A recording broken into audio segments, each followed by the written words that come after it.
So ito na nga, nagpunta na nga kami ng Boracay at lumipad para matikman itong Coco Mama na sikat sa Boracay na coconut ice cream. So ito na nga, nagparang hirap itong lolo nyo para lang makarating sa Boracay. So after 11 years, nandito na uli ako. Ayan, nandito na tayo ngayon sa D-Mall. Ayan. So guys, nandito tayo ngayon sa D-Mall. Titignan natin dito, titikman natin yung sumisikat na Coco Mama coconut ice cream. So isa sa mga pinipilahan. So ayan. So ayan, tignan mo naman oh, mga foreigner oh.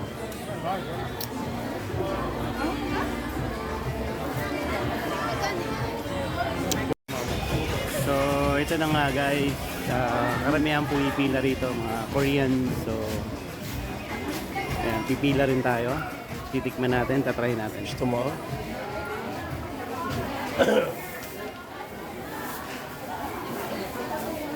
Ayan. Coco Mama. Mas. Puti lang. Ayaw mo? Ayan. Bukas mo.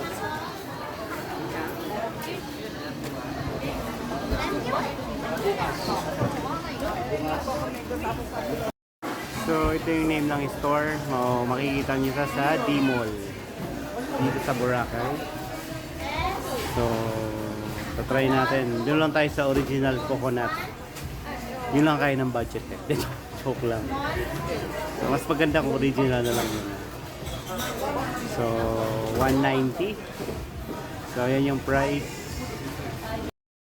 Yung ano small lang. Yung original. Ay pwede ba mix? Sige, mix na lang. So, mayroon silang... May add ba? Yung number 5 or number 6 na small. Number 5. 190 lang sir. Okay. So, yan yung flavor, no? So, yan yung price. Wala na po eh. Sagad na eh. Last money na lang yan. Lalangoy na lang ako pa uwi.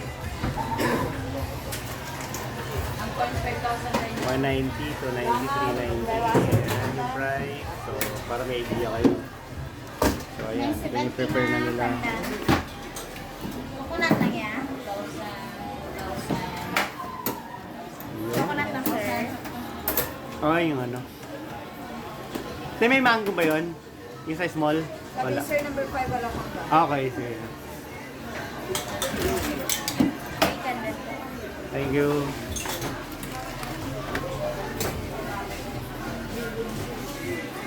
Thank you. Alright, salamat. So, ito na siya.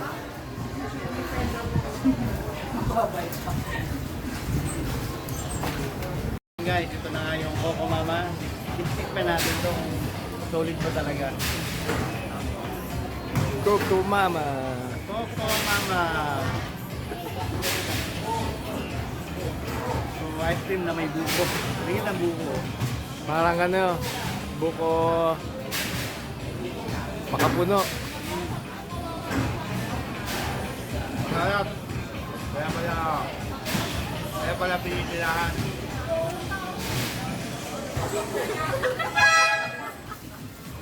Oo, so wala ikilang. Kaya nyo, bukan nyo. Pag nandito kayo sa Boracay D-Mall, Coco Mama. Okay? Parang hot mama. Huwag yung hot mama. Coco Mama lang tayo.